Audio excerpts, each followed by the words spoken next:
Hello and welcome to the Sonic Cinema podcast. My name is Brian Scuttle. Thank you for joining me at www.sonic-cinema.com, as well as the Sonic Cinema podcast YouTube channel.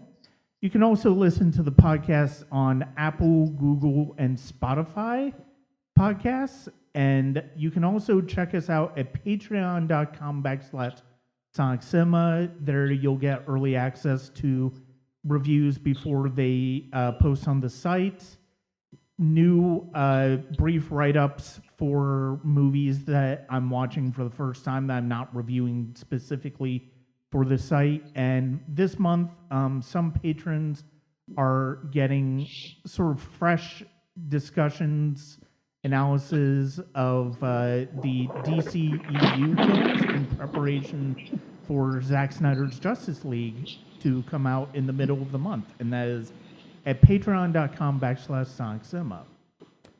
So for this episode of the Sonic Cinema podcast, I wanted to discuss a type of film that goes beyond simply whether audiences like it or not, or whether it won awards or not. And I consider these movies sort of established classics. Now, what do I mean by this? Basically, I'm referring to movies that have become so ingrained as defining the best in cinema that feels like they don't really even need to be seen to live on forever with that recognition. For the purposes of this episode, I'm focusing primarily on American movies prior to 1960 from the first golden age of Hollywood, and the three films that we're focusing on today are certainly examples of that. Joining me in the discussion is actor Timothy J. Cox, coming back to the podcast. Tim, thank you very much for joining me again. Thank you, Brian. It's a pleasure to be back. So at a certain point, a film's reputation kind of transcends whether new generations discover it or not, and its place in movie history is all but assured. This is kind of what I mean by established classics. In addition to the three films that we're going to be going into more depth about today, films like It's a Wonderful Life, Gone with the Wind, The Wizard of Oz are all films that people remember and many people would consider all-time classics. For most of these films, they made their impact felt immediately, and there are others, like It's a Wonderful Life, where it took its time and actually required circumstances and a new generation watching it to reach those heights. This isn't to say that the movies to be considered in this particular category are unimpeachable as the years go on. A film like Gone with the Wind is a staggering piece of filmmaking, but its stories and themes require framing within a certain context of the time that was made for newer generations. But chances of it falling out of favor completely are slim based on the strength of the package as a whole. Absolutely.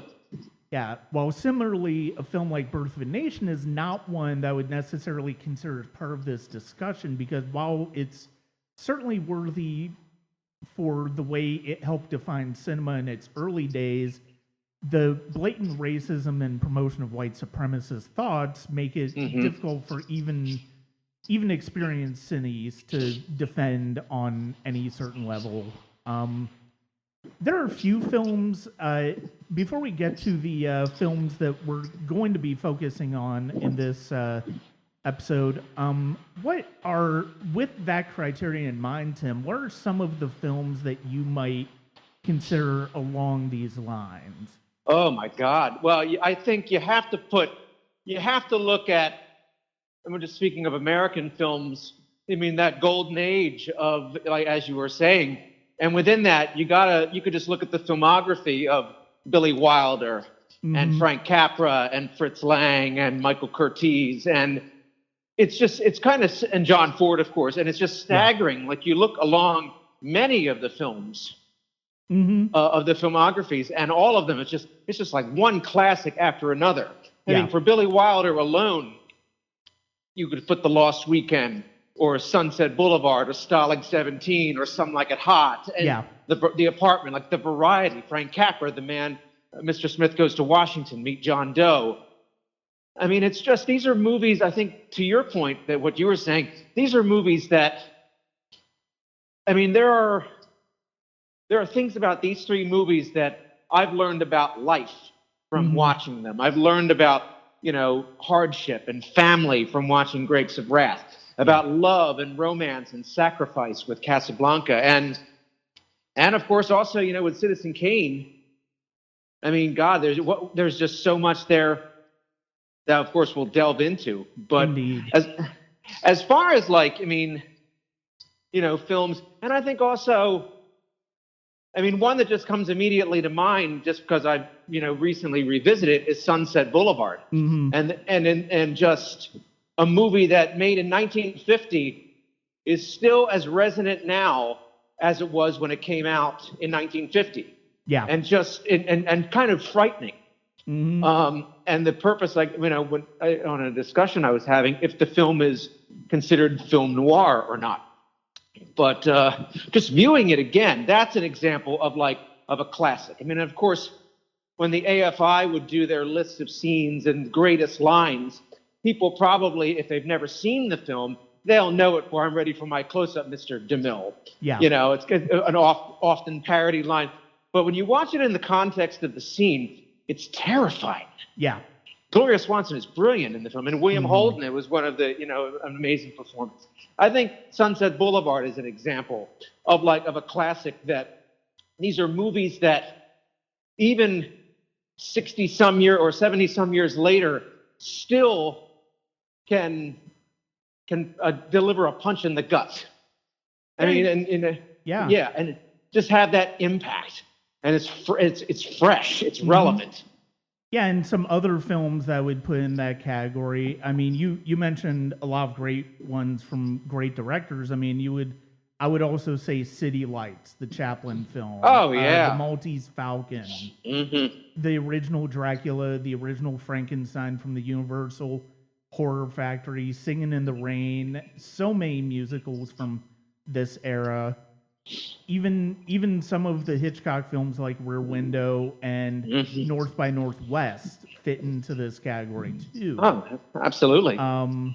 It's one of the reasons I kind of want to discuss it, and one of the reasons that these three films that we're really discussing that I think are kind of perfect is that every time you watch them, I feel like they're always fresh. They're always familiar. Even as familiar as you can get with them, they're still fresh. They still hold your interest. They still, they still pack the punch that they intend to pack as we watch these films. And that's one of those things that I think these type of films really. They're timeless in a way, and it's like whether it's a great line, whether it's a certain performance that we always remember. There's a part of there's a part of us that will always remember that, and there's something familiar about some of this, whether we've even seen the movie or not. Like you said with "I'm Ready for My Close-Up, Mr. DeMille," and Rosebud. So many people know what Rosebud is without even seeing what Citizen Kane is. And there's so many memorable lines in Casablanca and that wonderful screenplay. And the ending that they didn't even know it, they weren't even completely sure at the time they were making what they knew what the ending was going to be, but it's instantly memorable.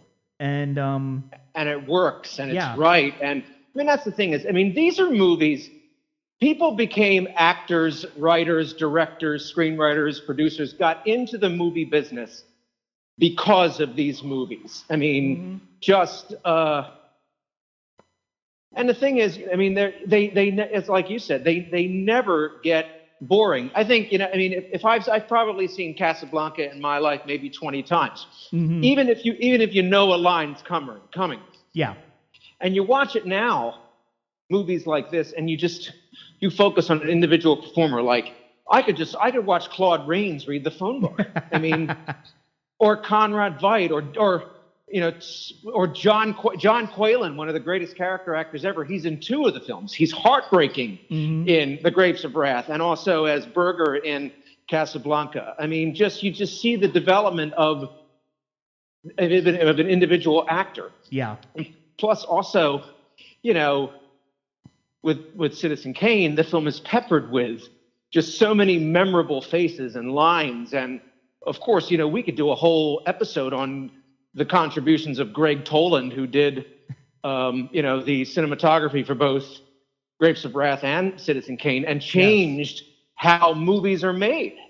Yeah. Without him, American movies, he revolutionized the way that American films, and all films, frankly, are filmed and presented, with the focus and all of that. I mean, that's the thing, is these are movies, and they're going to be discussed long after we're gone, and that's a testament to how extraordinary they are. Yeah. Yeah, and the thing is, it's like and this discussion, and especially the 3 films that we're talking about, it transcends, how successful these movies might have been at box office wise, and it transcends the Oscars. It's like these 3 movies kind of like make the case for why the Oscars are not really a good barometer of what greatness in cinema is, because of the fact that 2 of these movies did not win Best Picture. And you'd be hard-pressed to find anybody outside of a film fan who could tell you what won Best Picture over Grapes of Wrath or Citizen Kane. Now, Casablanca is the only one that did win Best Picture. It did win, yeah. It was How Green Was My Valley, won over Citizen Kane. And then Rebecca won over Grapes of Wrath, which is a fantastic Hitchcock film. It's a wonderful Hitchcock film. It's one of his great underappreciated Hitchcock films, I think. But yeah, I mean, if you were to, if those movies came out now, Grapes of Wrath will like walked all over it. Really, I would think it's like you'd be hard pressed to imagine the idea of Rebecca winning over Grapes of Wrath now. Yeah, that's, you look through the history of the Academy Awards, and there are ones that just, head scratchers. But the one that always, The Greatest Show on Earth, that's the one that always comes to mind for me in 1952. A fine film, but not, in my opinion, not the best of that year. But Right. Now, as far as these movies, of how to attack, because we could talk about anything, about the performances, about the direction, about the writing, about the cinematography. We can go, and we could probably do a couple of hours on just one movie. Yeah, exactly. And I think, we can start. I don't have a preference as to which one we necessarily start with. We can go in chronological order, so we can start with Grapes of Wrath if we want. Sure, absolutely. That actually would kind of make the most sense. And this one is based on the novel by John Steinbeck, is directed by John Ford, and stars Henry Fonda as Tom Joad, who has just gotten out of prison, and he's going back to his family's house, and he finds that they had to leave. It is set in the Depression in Oklahoma, and they basically are making their way out west to try to find work. And the film is essentially about that journey out west for the Joad family. And then once they get out west, it also becomes about Tom Joad essentially becoming a he essentially is going to become somebody who tries to set up unions and tries to organize workers for better wages and better, and better working conditions. And this is a movie, I haven't watched this movie quite as much as I have Citizen Kane or Casablanca over the years, but it's one of the things that's so immediately striking about this is the cinematography by Greg Toland. This was before he made Citizen Kane with Orson Welles, and by this point he had already worked with, and he was also working with developing high contrast cinematography with Ford in this film as well as their next film together. And one of the things that's always, and this is really the first opportunity that I've had to talk about John Ford, who's just one of the great iconic filmmakers in movie history. He's Absolutely. best known for his westerns, but this is something that it kind of stands apart from them, but also you could also understand why this story would be appealing to the director of Stagecoach and My Darling Clementine and The Searchers. Absolutely. I mean, John Ford, that's a film school right there, just watching his work. I mean, even Orson Welles, I think, even said, when he watches movies, I watch the classics, John Ford, and John Ford. I mean, it's true. I mean, no one made movies like John Ford did. I mean, and just, I love the old stories about him, like this being this crusty Irishman. But actors, they clamored to work with him. Mm-hmm. I mean, that's the thing is, from an actor standpoint, if I could go back to any time, it would be the 1930s and 40s, and I would give my eye teeth to be a part of the John Ford or Frank Capra ensemble of actors that he always worked with. Mm-hmm. Many of the actors, the John Quaylands, the Jane Darwells, the Ward Bonds, of course, the Frank Phalans. I mean, just the list goes on and on of actors who would work with these directors over and over and over and over and over again, like a 20-odd year relationship. Yeah. Because they always knew, actors who were smart, they knew that they were going to be in something extraordinary. Mm-hmm. And of course, that's the appeal of working with John Ford. Yeah, and if you haven't had a chance to, it's hard to find, but if you've ever had a chance to watch the Peter Bogdanovich documentary directed by John Ford, it's really a fascinating look at the filmmaker, and you really kind of get an idea of the type of individual he was, and sort of the almost self-deprecating way that he looked at his films. Even though, you could tell he put a great deal of love and affection in each one, and the thing that this is, it's funny because this is kind of the type of thing that it's easy to see this as a prestige film, as a film that the Academy would just gobble up because of the fact that it's based on prestigious material. It's got a world-class director. It's got great star in Henry Fonda. It's got great cast that's a part of it too.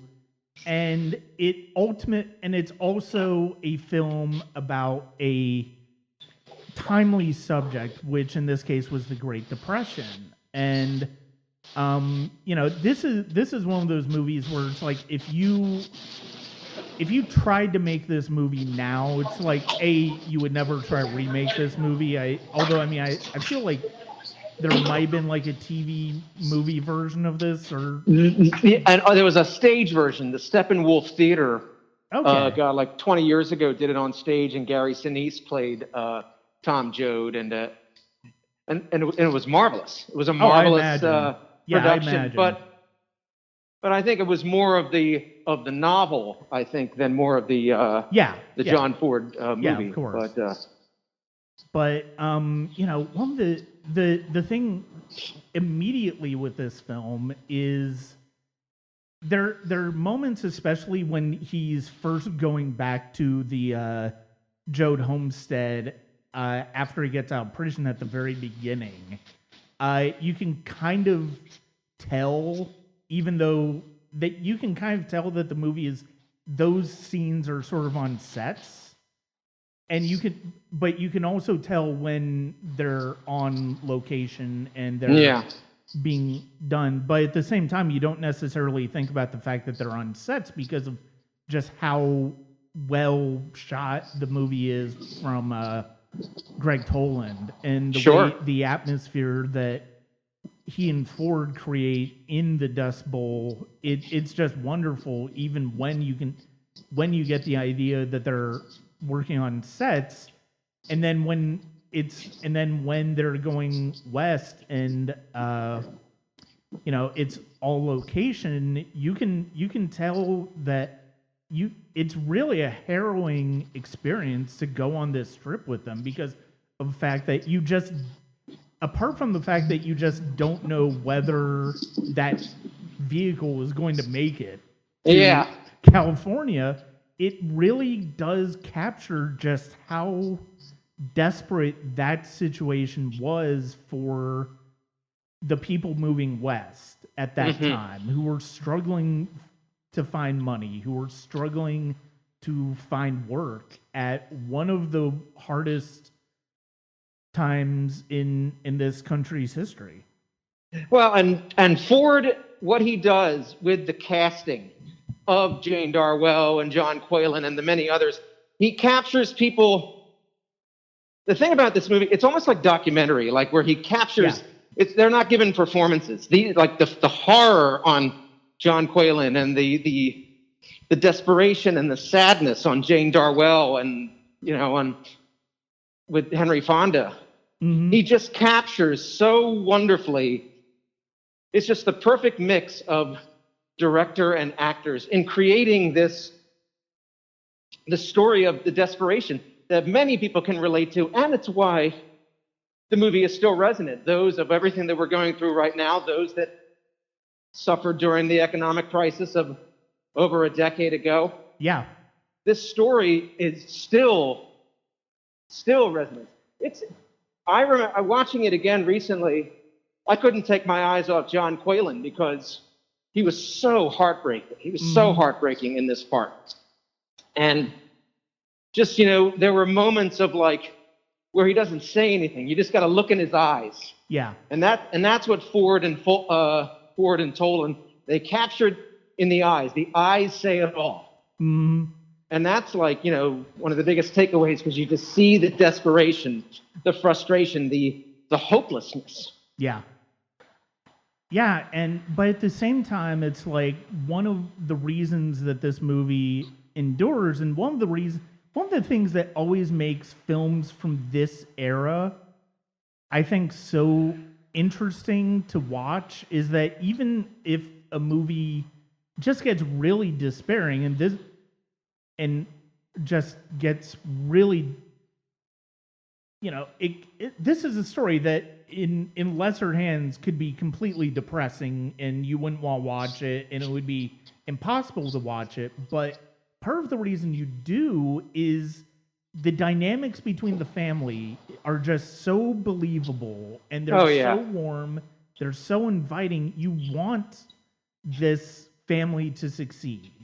You want this family to survive, you want this family to make it west, and you want them to thrive. And the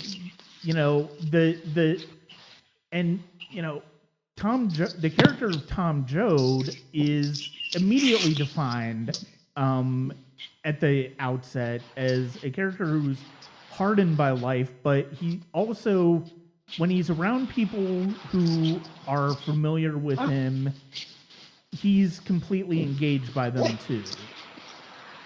Oh, absolutely. The relationship between him and his mother.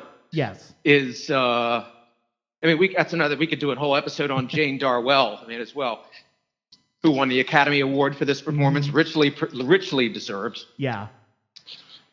And it's the role of a lifetime. I'm not familiar with her filmography, but I don't know if she ever had a part again as good as, or was ever given a part again as good as this one. But Right. I mean, I would, if that was the only film that I was ever known for, I'd take it, because Oh yeah.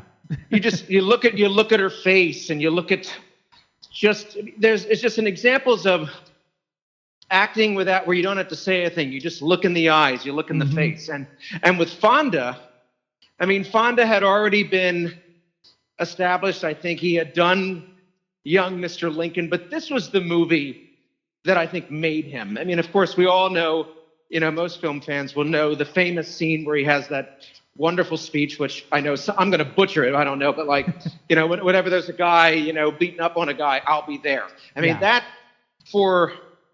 because he spoke for so many people during that time. And of course, it speaks volumes today. I mean, that's the brilliance of not only the film, but of John Steinbeck's wonderful novel.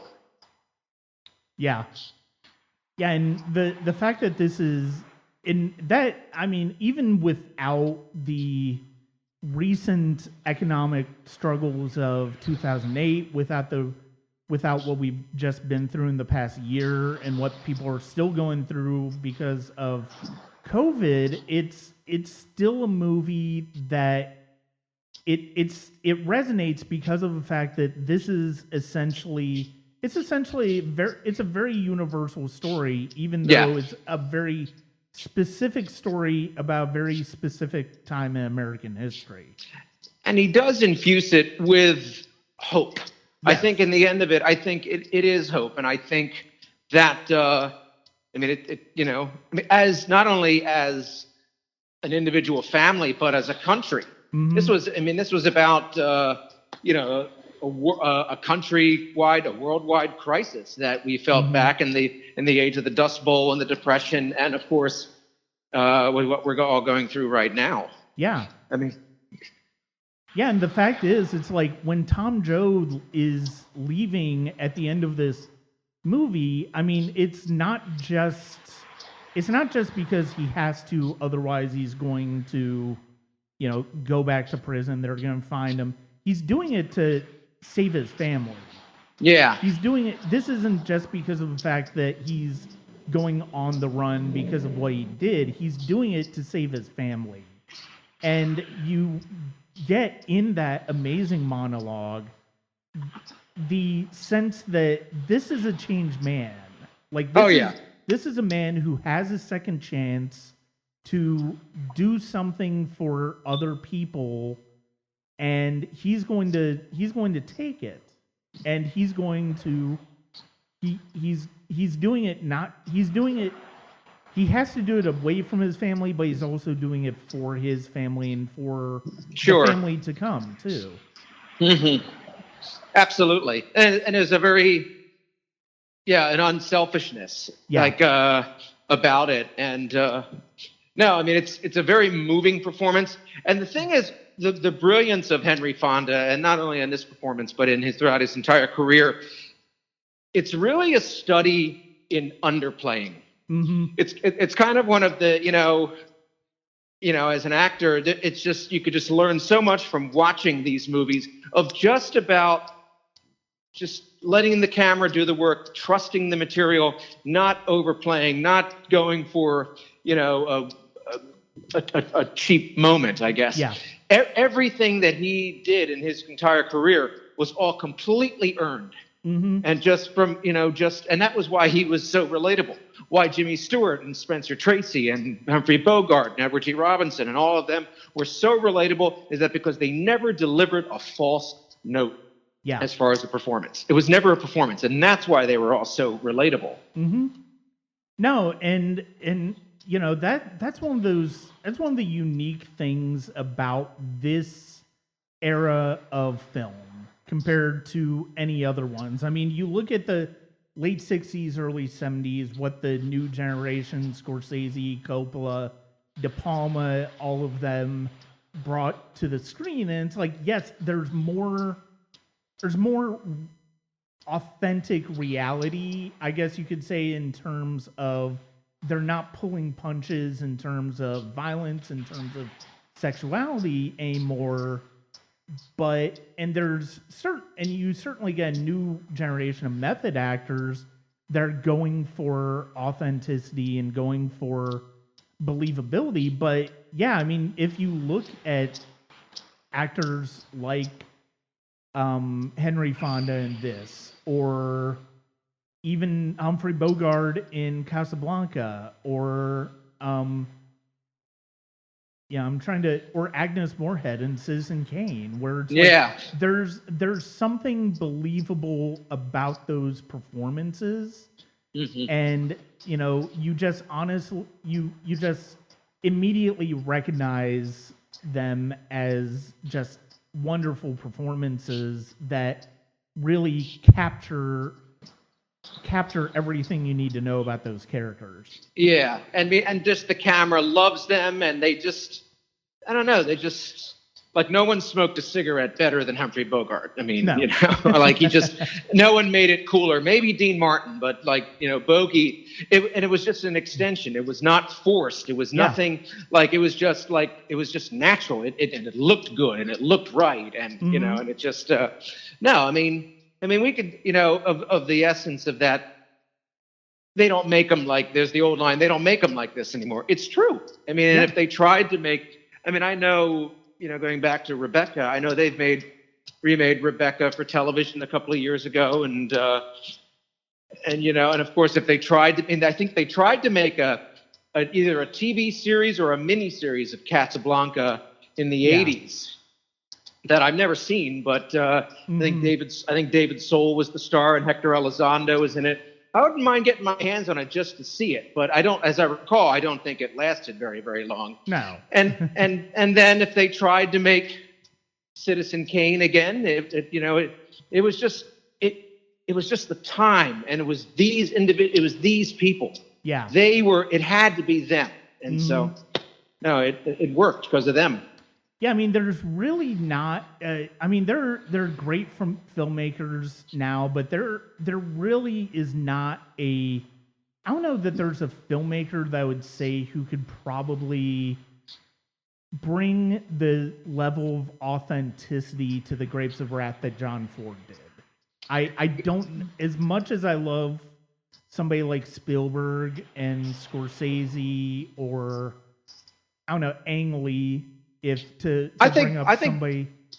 Paul Greengrass with After News of the World, I think he's pretty marvelous. He's pretty. Yeah. I think he would get a shot at it, and I think he'd bring something fresh. I saw Mank. I liked Mank very much. David Fincher. Yeah. I think was able to capture that spirit of classic Hollywood.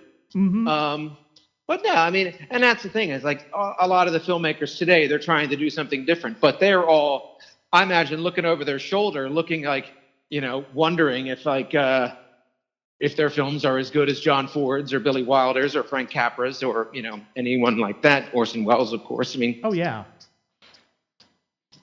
No. And I mean, it's, as much as I love Rebecca, I think it's a wonderful film. Like I said, I think it's one of the most underrated of Hitchcock's films, even though it won Best Picture. It's one that I don't think people outside of fans of Hitchcock or classic cinema are as familiar with.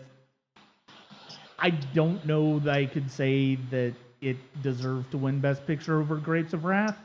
Because Grapes of Wrath it captures something so genuine about that moment in history and about that story and what that story means. That you really, it's hard to, you can't really, nobody else did quite like that, and nobody else would be able to do it quite like that. Greengrass would be an interesting choice, actually. But yeah, I mean, Grapes of Wrath, it's like, again, this is where the Oscar discussion gets really silly, because I mean, you can say in the moment that it's like, oh yeah, that one deserves to win over that one. You can be excited about it, but chances are there are going to be some films that win Best Picture and win a lot of major awards that are, that will go on to be, to achieve this type of classic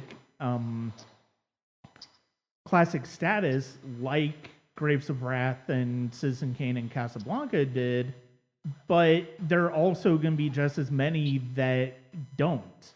And sure. You mentioned some earlier. It's like, I never thought Good Green Book was a bad movie, but it's like I certainly don't think it's going to last much beyond the moment of winning Best Picture. Well, and that's the thing is there are some movies that, win the Academy Award that you remember forever.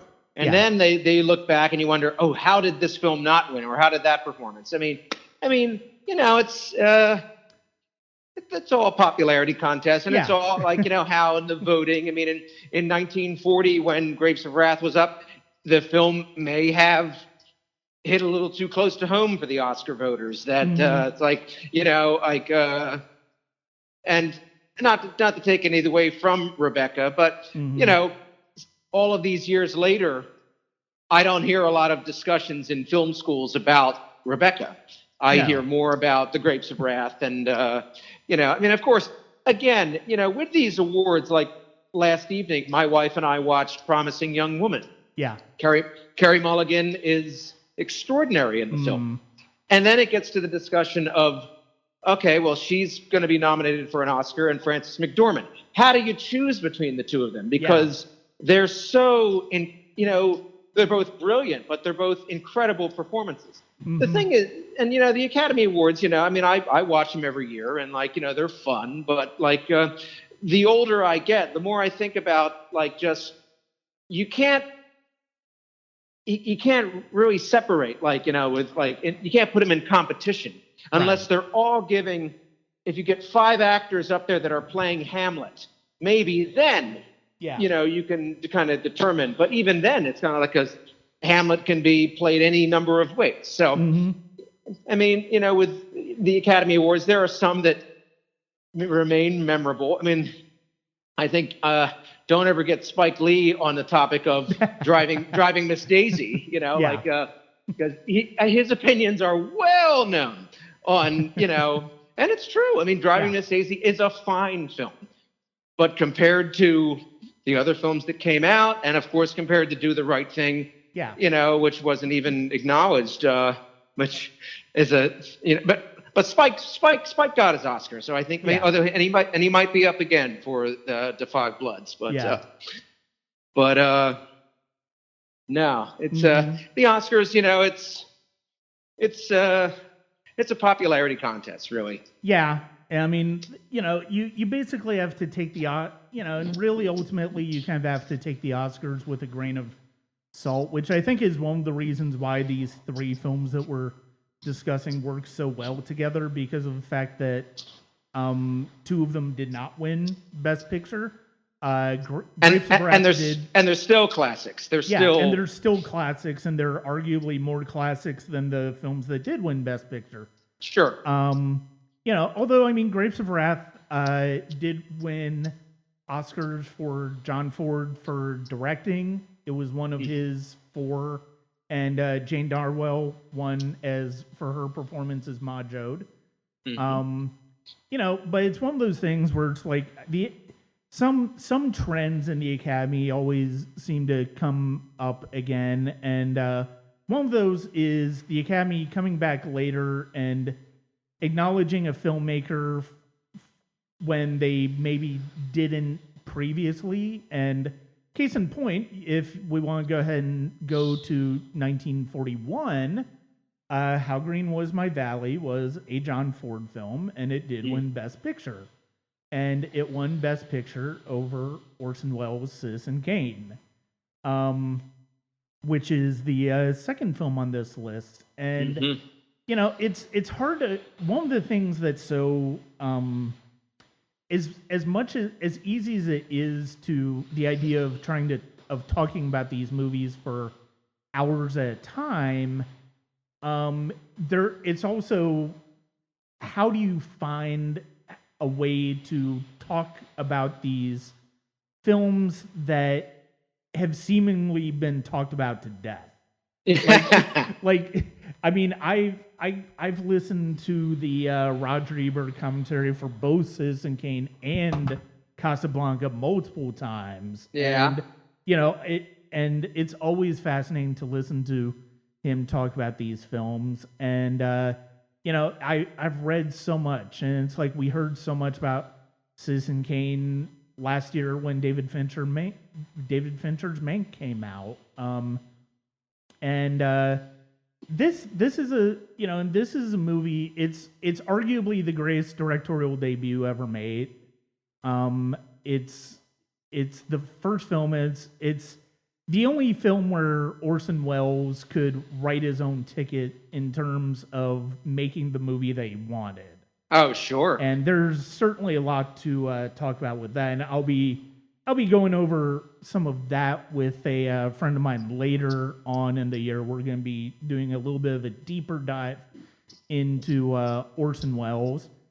But when it comes to Citizen Kane, one of the things that's so striking about this movie is that it is as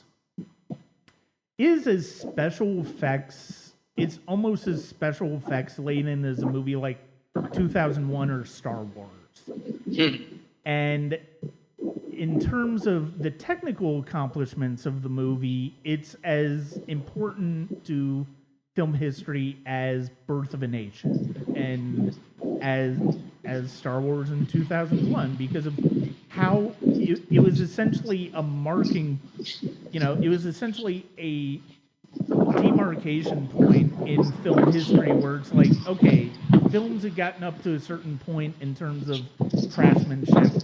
Here comes Orson Welles to sort of rewrite the book for the next 25 years or so. Mm-hmm.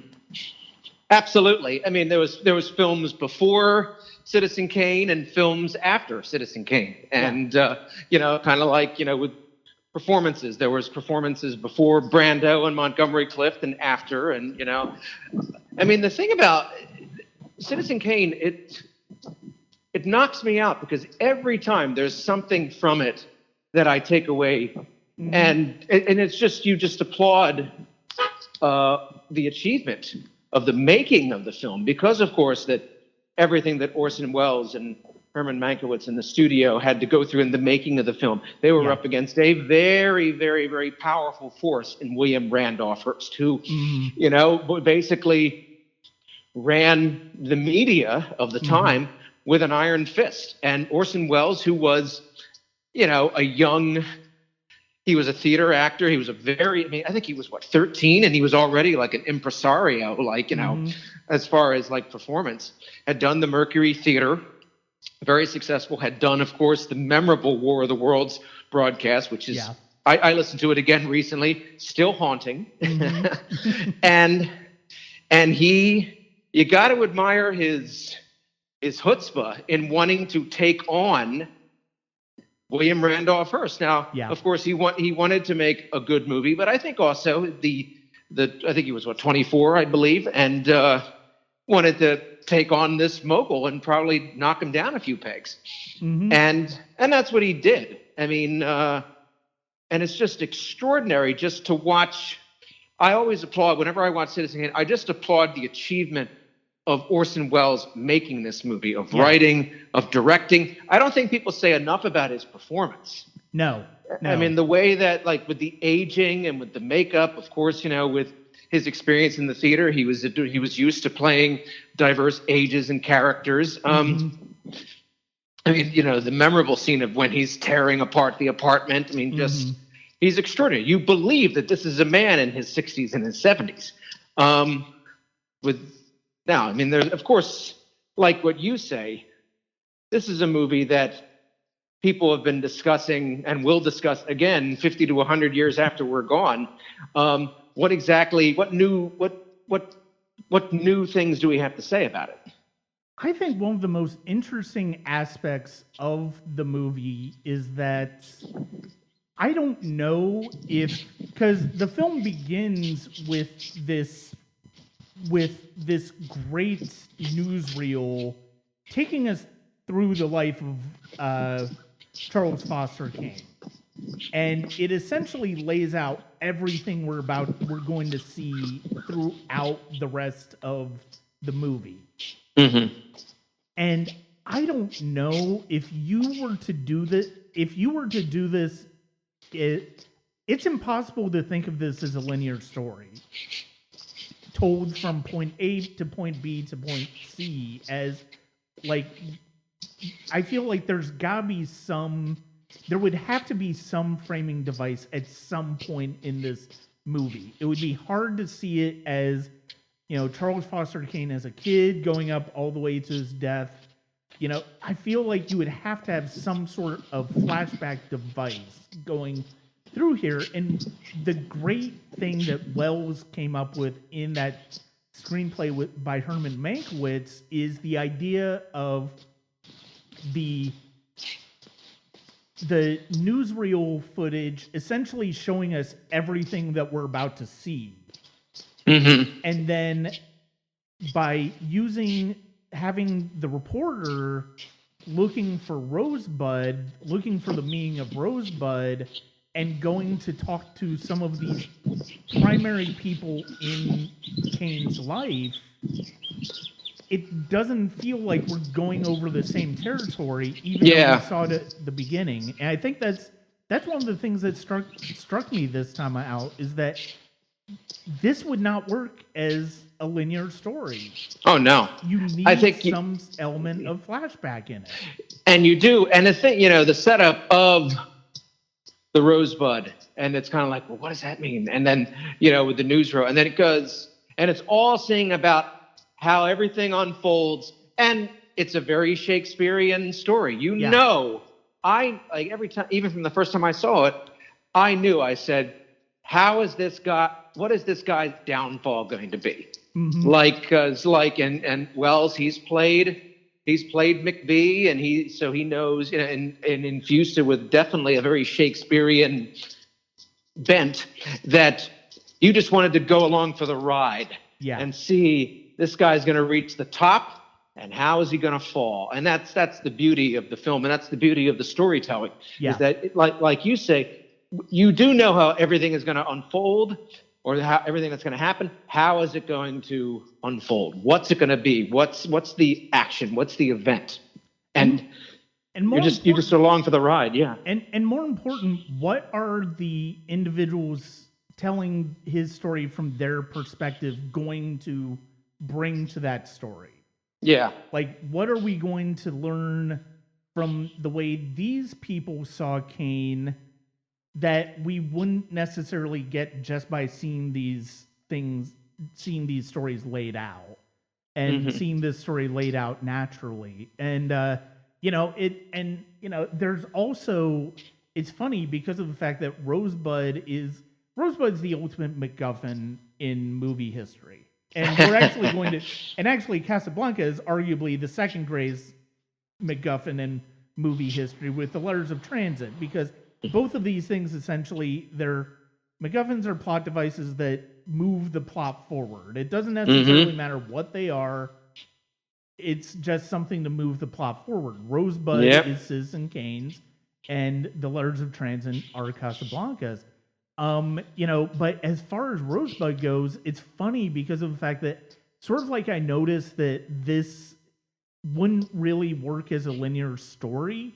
There's also a lingering shot of his sled in the snow when we see him as a child, who is essentially sold to Thatcher.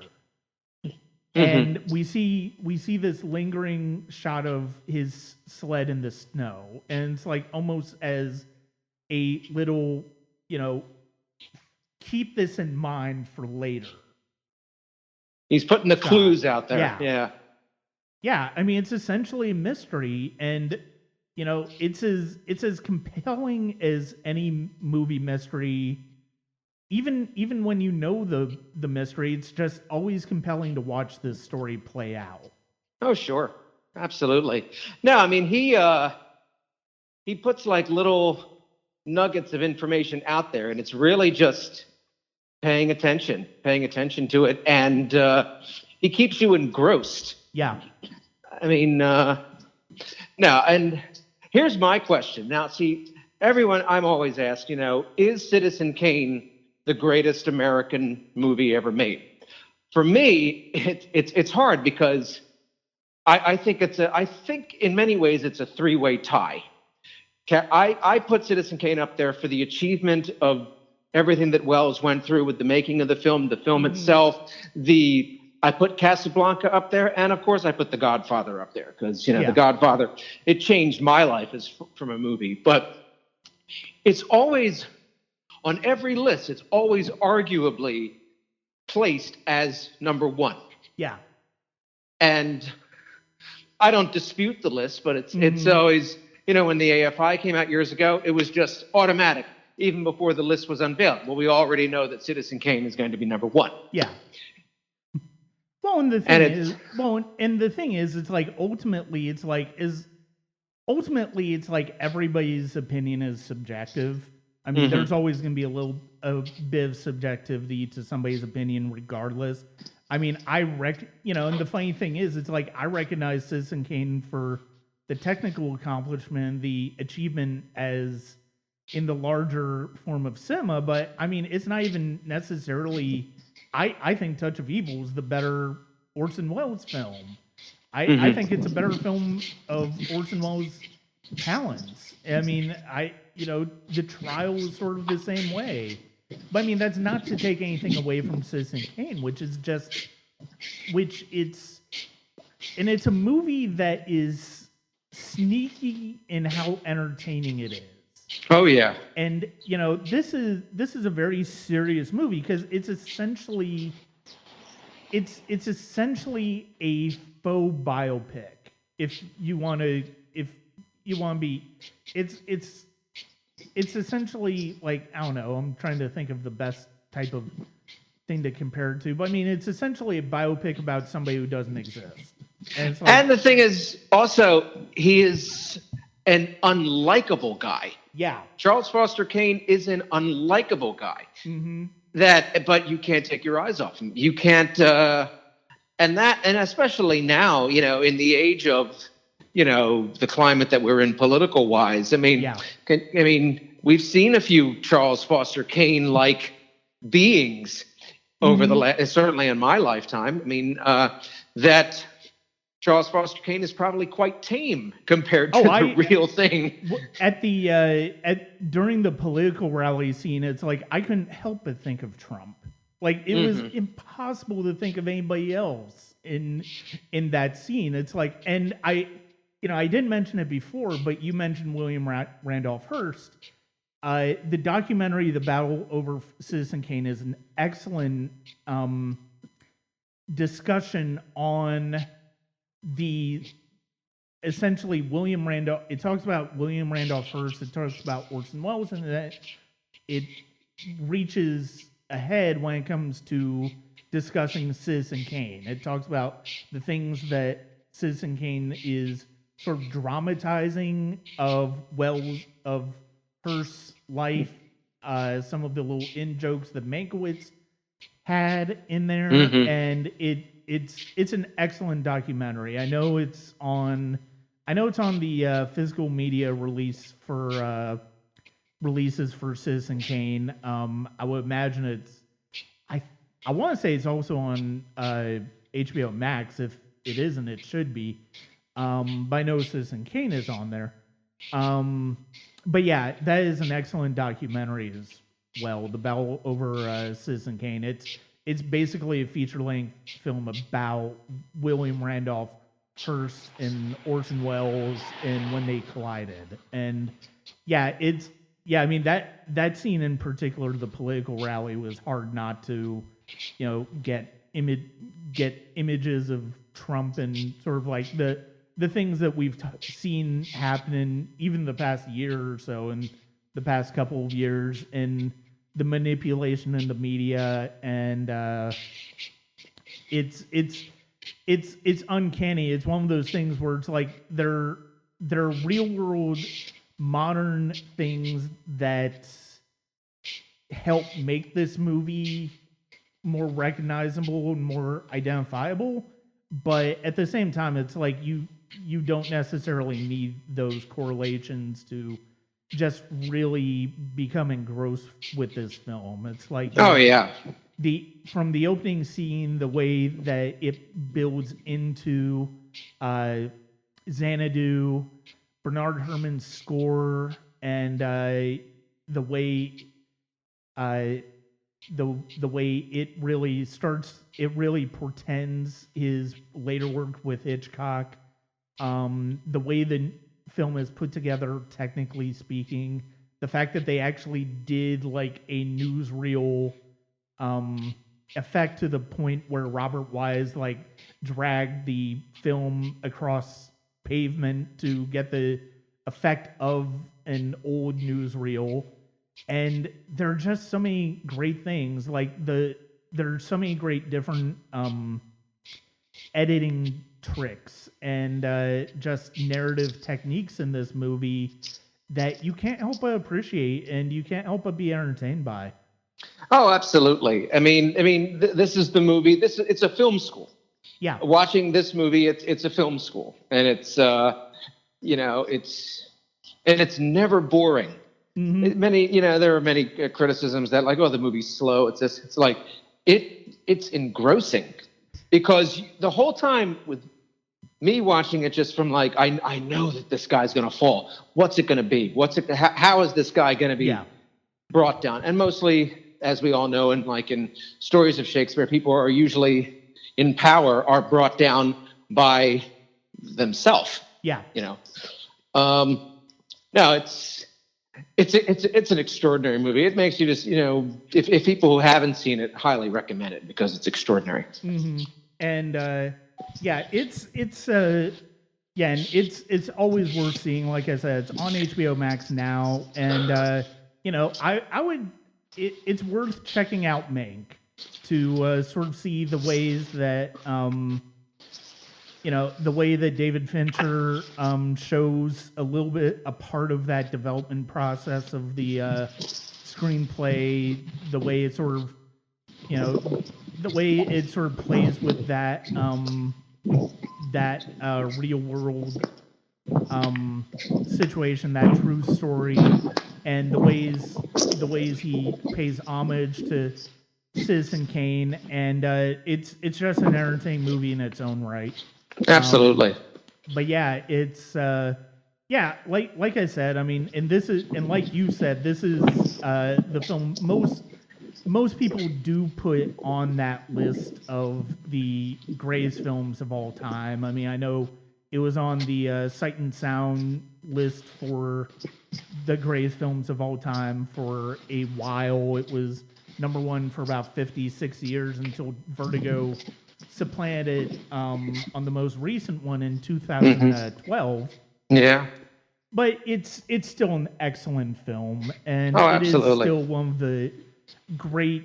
It's one of the great achievements in movies, and it's that movie is kind of sneaky in how entertaining it is. This next one, the final one that we're going to talk about, is not sneaky in any way, shape, or form with how entertaining it is.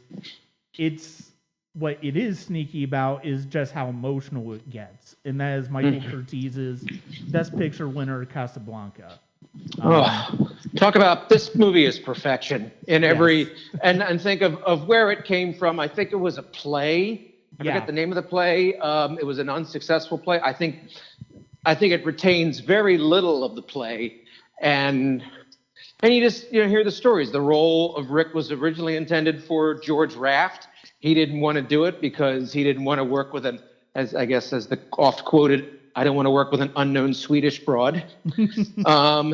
Humphrey Bogart, I think, had been a supporting player in movies like The Roaring Twenties, and he had done Maltese Falcon with John Huston, but this was really his first really big starring vehicle. And Yeah. then, of course, and peppered with some of the best character actors on the planet. Conrad Veidt, Claude Rains, of course, John Quaylen, Peter Lorre, Sidney Greenstreet. Mm-hmm. I mean, the list goes on and on and on of just... And every frame, everything about it, it's perfect. It's funny. It's action-packed. It's romantic. It's emotional. It's one of the quintessential love stories in the history of movies.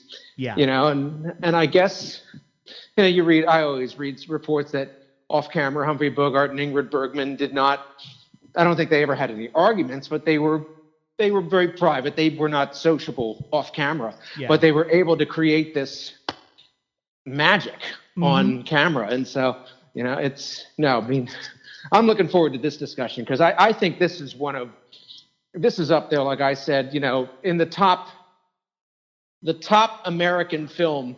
There's a three-way tie, I think. Yeah. Casablanca, Citizen Kane, and The Godfather. And of course, there are other films as extraordinary, but Casablanca is one that I come back to every couple of years. And again, it's a film school. It's a film, of just in the quality of the writing and of the directing and the storytelling.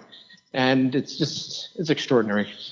Yeah, and it's funny because even if you didn't have the great chemistry between Humphrey Bogart and Ingrid Bergman as Rick and Ilsa, or if you had other actors in those roles, I mean, just the supporting cast alone would be enough to make this one of the more entertaining films of the era. Oh my God! Yeah. Just because of the fact that the ways they just work, the way they just carve out little niches for themselves, and that's the great thing that really great character actors and actors do. I mean, but they also don't, and one of the things is like Sidney Greenstreet is instantly memorable. Peter Lorre is instantly memorable. Conrad Veidt, Claude Rains, like you said, but they don't overwhelm the story. They don't overwhelm the story at the center of the movie, and that they score their points. Yeah, they score their points, and and that's something to be said about all three of these movies, is that in those days, in the days of the studio system, where character actors, they were the ensemble, the ensembles that were compiled for movies like this, or all of Frank Capra's films. I mean, you remember, of course, the stars, but you also remember the Thomas Mitchells and the Beulah Bondis and the Gloria Grahams and all of these wonderful actors that were pop up because they were so real, they were so honest. Like you said, they never overplayed. They didn't try to. They scored their points, and that's really what a good character actor is. I mean, it's like what I always say is, as a character actor, you come in, you score your points, and you get out of there. You're kind of like the sixth man on a basketball team. You come in, you score a clutch shot, then you sit back down on the bench. Yeah, exactly. And it's like the funny thing is, it's like it's hard to imagine that Peter Lorre, his character is so memorable in this movie, but he's not in the movie for like after the first 10, 15 minutes of it. Yeah. Like but you still remember him. And Rick, you must help me. And Sidney Greenstreet doesn't really come in until like 20, 30 minutes into the movie. But just so memorable. And he's completely memorable. And Claude Rains is one of those actors, like you watch him in this, you watch him in The Invisible Man, and he just has such a tremendous range of the type of character that he plays. And, it's like, in this one, it's even, heck, I mean, Captain Renault, he has so many different things that he's playing just in this movie. Oh, sure. Like, and he brings the humor. Yeah. There's so much, he's he knows exactly, everything that goes on in Casablanca, and he approaches it with just, a dry sarcasm, and it's just wonderful to watch. Yeah, and I mean the fact that he can go from, sort of chastising Rick for his rank sentimentality, and then the next moment when he has to suck up to the Germans, it's like, I can't believe there's gambling in this casino. And it's like, here's your winnings. Thank you. That one, yeah, it's just Yeah. like the wonderful stuff like that. Yeah, he's a man. He does his job, but unlike he stays under the radar. He does his job and is a good soldier. But yeah, he's always like, he winks and nods to Rick. He said, "This is all crazy." But yeah, and it's funny because of the fact that Paul Henry plays Laszlo, who's the third part of this love triangle in the movie. But really, I mean, he's in a way he's almost as much of a MacGuffin in this movie as the Letters of Transit are. It's like, because of the fact that like he's the whole reason for Ilsa for not staying with Rick, and he's ultimately the reason Rick realizes that Ilsa needs to stay with Laszlo. Mm-hmm. And it's like everything in the situation that Rick finds himself in at this particular moment with Ilsa back in his life is completely because of Laszlo. Absolutely. Yeah, no, I mean, and the thing is, he knows. I mean, the scene that always, when he's standing on the train platform and he gets the letter and the rain falls down and like the water starts to drip away, and he knows that his heart is broken, but he knows also, for the first time in the end of the movie, he is going to do something noble. He's going to do something unselfish and give up the love, possibly the love of his life, to, because he knows that Rick's going to be fine. Mm-hmm. And that's just something that's just extraordinary, that he's able to do that. I mean, in movies, who would do that? I mean, of course, I think test audiences today would be like, Rick, you're nuts. Oh, Don't yeah. get the No, girl. I mean, that you just couldn't make this movie now. And, test audiences would go, why is he not going with Ilsa? Like, why are they not getting away? It's like, what is wrong with you? But the fact is, it's absolutely the right choice. And it goes back to the same thing we were talking about with Tom Joad at the end of Grapes of Wrath, where it's like, on the one hand, it's a selfish choice, but it's also for the larger good. Yeah. And that exactly. Yeah. And so it's one of those things where he's gonna be fine. Dooley Wilson as Sam is just wonderful, and it's like, oh, sure. He, the genuine friendship that he has with Rick, and there's so many great.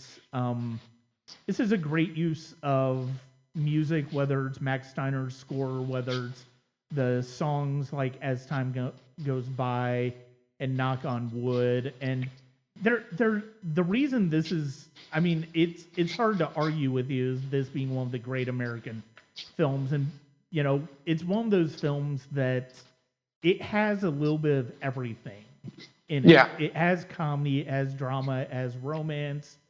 It has the villain and the wonderful Conrad Veidt, and Mm-hmm. and that's, I mean, it truly has it all. And movies that came afterwards have been trying to capture what made Casablanca so special. I mean, even the filmmakers, I think you touched upon it in the beginning, even the filmmakers didn't even know that the movie was going to work, because, Ingrid Bergman was not, she was a star in her native Sweden. I think this was one of her early American films. Humphrey Bogart was not a household name yet. The Epstein brothers, who wrote this beautiful screenplay, were trying to, do something different. And then, I mean, it was from all reports, I think it was a very troubled production. And then somehow it was able to, get past all of that and become this just a classic. And not only a classic of American film, but like a classic of pop culture. I mean, you think about how many times, the song As Time Goes By has been played and parodied in movies and TV shows, or the character of Humphrey Bogart, or, the famous scene in the end of the movie. Yeah. That's like the ultimate compliment, the testament to this movie's brilliance. The fact that it's 1943, that people are still examining. A good friend of mine, she watched it for the first time the other night, and she was blown away by it. Yeah. So, and the fact of the matter is, it's like it's one of those movies where it's striking because of the fact that this is, it's like Michael Curtiz is not quite on the level of acclaim as Orson Welles or John Ford is, but you really start to dig into his filmography with movies like The Adventures of Robin Hood and Yankee Doodle Dandy he did, and I mean there's so many other movies that he's done that is just great, and they touch on a variety of genres as well. Sure. And they are not indifferent. Like this is more of this wasn't a prestige film. This was not a prestige film at the time. It was just another Warner Brothers production with a lot of the same actors they were using at the time, with the same director who'd made dozens of movies for them over the years. And it's just one of those things. So in that way, it's not the same thing that we're getting with Citizen Kane or Grapes of Wrath. But it was almost a B movie. Yeah. Like, just kind of like, okay, we got this script, we got this property, let's just go out and make a good B movie. And, it surprised everybody because it just resonated and still resonates so strongly with audiences. Well, and it's just and it also, it does kind of capture the zeitgeist too, because this was right around the time that this was just after the Americans got into World War II. Yeah. So it's like we weren't as isolationist as we were a few years before. And you have these characters who are in this situation, and it's like, when Rick is making that choice at the end of the movie, the reason Rick making the choice that he does is the only way this movie works in the end, is not just because of the fact that it's a self-sacrifice, but also, it goes back to Laszlo's response to him, where it's like, now I think we can win, and it's like he's putting himself in the position of the team of the same people fighting against fascism in the era, and that's what makes that ending so impactful. And so, but then everything else in front of it is just completely memorable. And it's like you have this group of character actors that just like you said, they hit their points, they get their shots, and then they move on, and then they leave, and then but it's also the fact that it's like, this is basically you're boiling down the landscape of the larger world at the time in the perspective of one city, and then even just in Rick's bar. Yeah. I mean, you're basically bringing down this big geopolitical mess into one area, and it's like it's making it. And it's making it in a way that resonates. I mean, I think that's another part of the thing that just elevates this to another level too. Absolutely. I mean, it sneaks up on you because it offers the world. Because and Rick's bar, Rick's not someone, he doesn't talk politics. He just wants people to come in, drink, gamble, have a good time. But it turns out that, I don't know, that he's so welcoming of of the world to come in there. And whatever happens, he doesn't want anything to do with it. He just does. He just runs his bar. But I think as time goes on, he learns to care about something. Yeah. Like he learns to give a damn. And like and I think, because he'd had his heart broken and he kind of let his guard down and he wasn't going to have that happen again. But I mean, I think that it's just wonderful, like just watching the subtlety with how Bogart does that. Again, it's like he doesn't overplay it. He doesn't. It's simplicity. It's simplicity. But I mean, any of those actors will probably tell you, it's hard to deliver that simplicity and authenticity. And it's good. It's good script, good direction. But I think that was a film that was more or less going to be written off, and then a little bit of luck came their way, and it turned out to. I'm trying to think of. I think that was 1943. I don't know what else it was nominated against, but that did win. But that did win the Best Picture. Yeah. Let me see if I can bring it up here. I want to say For Whom the Bell Tolls. I don't know if that was nominated as well.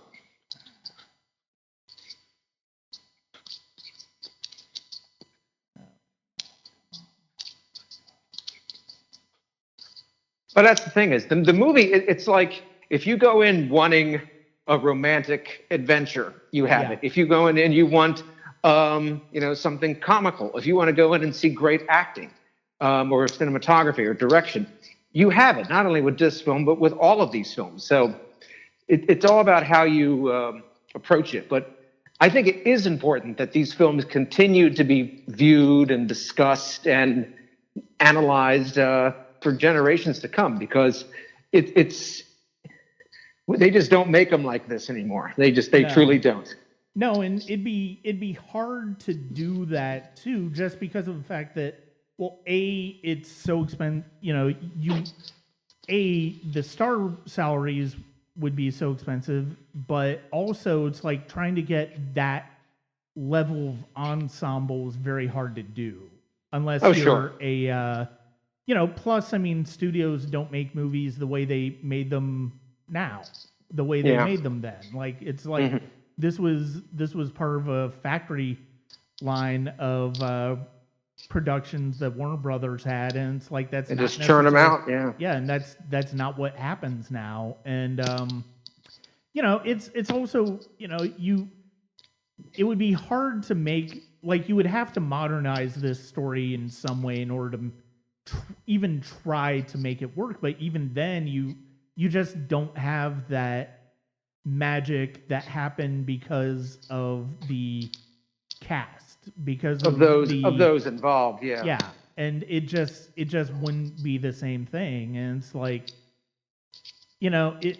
so that's where it's like you've got hope that you'd be able to, if you are lucky to make something along that people value along the lines of the way people value Casablanca. It's like you need to hope that it resonates on its own terms, as opposed to, they hit all the same notes as Casablanca and that's why it works, because chances are you're not going to be able to do that. Yeah, I think rather than remake and stuff like that, I mean, you can appreciate a film like this, or The Grapes of Wrath, or Citizen Kane, but I think just also from a storytelling standpoint, I mean, and tastes are different. I mean, today, the fashion right now are the superhero films, which they make an incredible amount of money, and their target audience of 13, 14, 15-year-old kids, that's who's going to the movies. Yeah. Most, me, I'm movies like Promising Young Woman. I don't know what the box office returns for that is at the moment, but like that's the kind of movie that I want to see. Good storytelling, great acting, and movies like The Father or something like that. Movies that may not necessarily be box office heavy box office returns, but I mean tastes change. I mean a couple of years ago, the wonderful movie The Artist Yeah. made people fall in love with silent movies again. So you never know what can happen. I mean, there's always some new thing trending.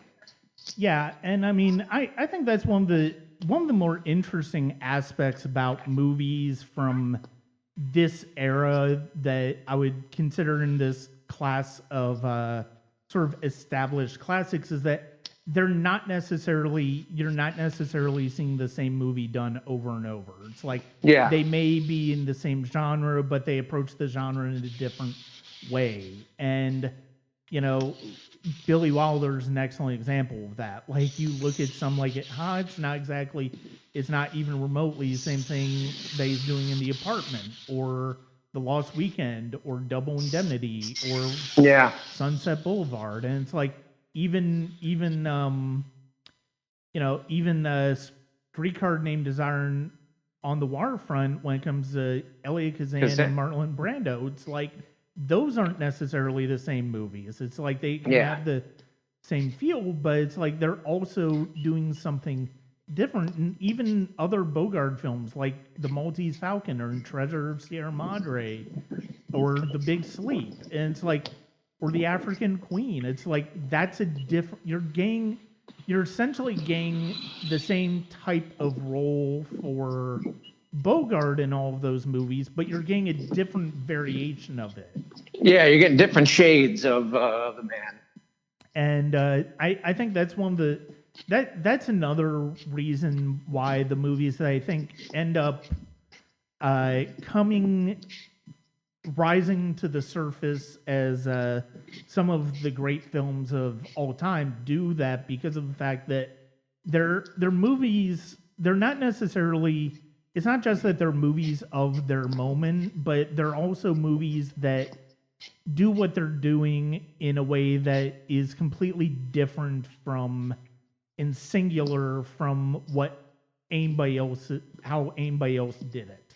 Yeah, exactly. I mean, and like today, you know, I mean, there are filmmakers today that, like, I don't know if John Huston would make movies the way Paul Thomas Anderson would make, and vice versa, or David Fincher. I mean,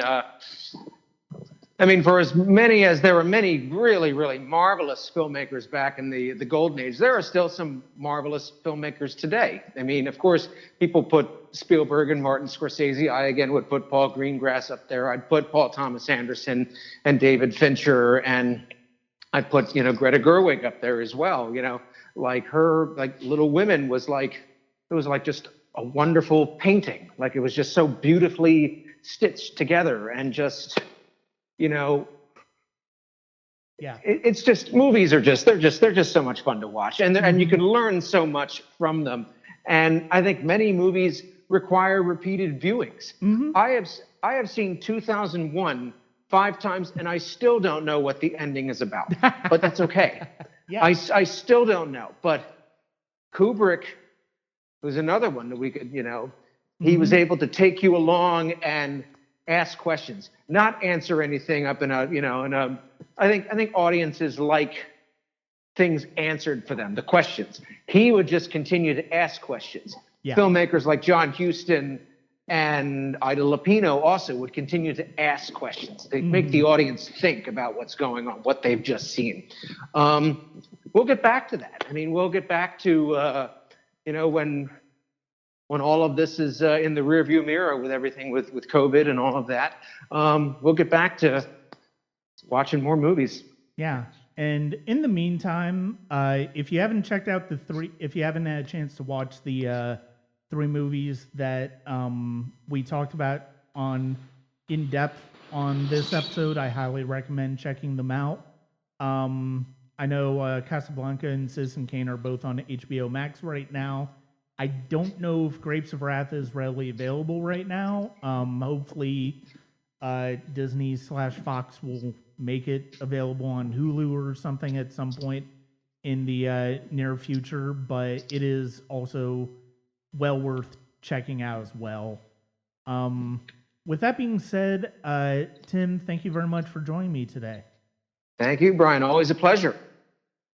I'd like to thank Timothy Cox for joining me today to talk about those three movies. And this might actually be something that I'm interested in continuing on as we go through a few different classic movies at a time and, just sort of break them down and maybe reintroduce them to a newer audience. It's like I think that might be something well worthwhile, and I look forward to doing that.